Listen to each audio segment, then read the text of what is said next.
Hello students, class 6 ছাত্রছাত্রীরা, তোমাদের geography third unit test অর্থাৎ ফাইনাল এক্সামের জন্য আরেকটা গুরুত্বপূর্ণ কোশ্চেন, যেটা বড় কোশ্চেন হিসাবে আসে 5 মার্কসের জন্য, সেটা হচ্ছে ভারতের পশ্চিমের মরু অঞ্চল। এটা করিয়ে দেওয়ার জন্য বলেছিলে। দেখো, একইভাবে তোমাদের আসতে পারে 5 মার্কসের কি ভারতের পার্বত্য অঞ্চল বর্ণনা করো, বা সমভূমি অঞ্চল, বা উপকূলীয় অঞ্চল।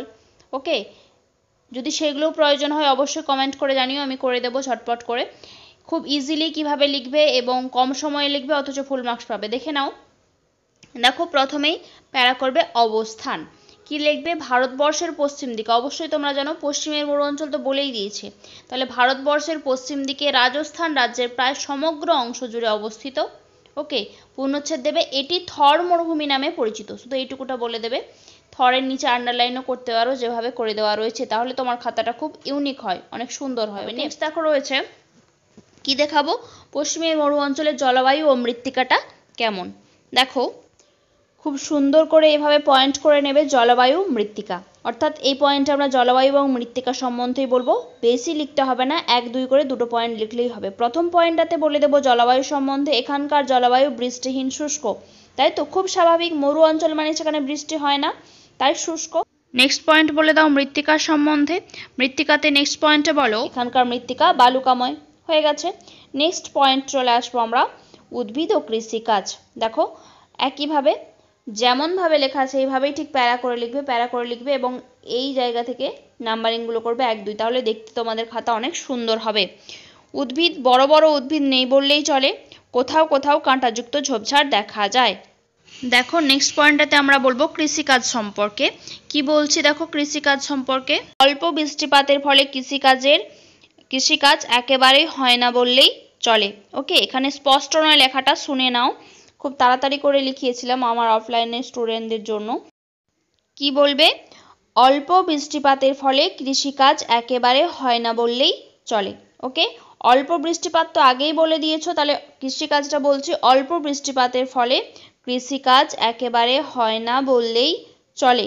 ওকে, নেক্সট পয়েন্ট দেব নদী।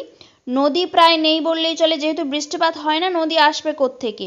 প্রধান নদী লুনি অনিত্যবাহ করতে পারো, অর্থাৎ নদীতে সারা বছর জল থাকে না, এটা একটা অন্তর্বাহিনী নদী, অর্থাৎ ভারতবর্ষেই সৃষ্টি হয়েছে এবং দেশের মধ্যেই পতিত হয়েছে, দেশের বাইরে সমুদ্র পর্যন্ত পৌঁছয়নি। ওকে, নেক্সট দেখো, নদী পয়েন্টটা দিতেও পারো নাও পারো, চাইলে তোমাদের যদি মনে হয় যে সময় পাবে না তাহলে অপশনাল বলে রাখলাম।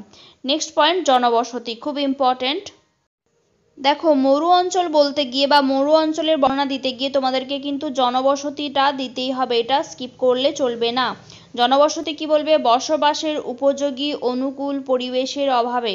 অবশ্যই কি কি পরিবেশ দেখলে কেমন? মৃত্তিকা ভালো নয়, বালুকাময়, বৃষ্টিপাত প্রায় হয় না বললেই চলে, নদ নদী নেই। ঠিক আছে, তাহলে কিভাবে বসবাসের উপযোগী পরিবেশ আছে? নেই তো, ওই জন্য সেটাই বলা আছে। দেখো, বসবাসের উপযোগী অনুকূল পরিবেশের অভাবে অঞ্চলটি জনবিরল। ওকে, এই অংশটা দেখো ব্র্যাকেটে বলা আছে, খুব কম মানুষ বসবাস করে, চাইলে বলতেও পারো নাও পারো, তাহলে সময় বাঁচানোর জন্য একদম বলে দেবে বসবাসের উপযোগী অনুকূল পরিবেশের অভাবে অঞ্চলটি জনবিরল, অর্থাৎ জনবিরল মানে খুব কম লোক বসবাস করে। ওকে, তো আশা করি কোনো অসুবিধা হবে না এবং খুব বেশিবার পড়তেও হবে না। মরু অঞ্চল তো খুব বেশি জটিল নয়, খুব বেশি বৈচিত্র্যময়ও নয়, বালুকাময়, শুষ্ক, জনবিরল, এই 3টে কথা মনে রাখলেই হবে, কৃষিকাজ হয় না, ব্যাস, তাহলেই লিখে নিতে পারবে নিজেরা সাজিয়ে পয়েন্ট করে। ওকে, এখন এই পর্যন্তই।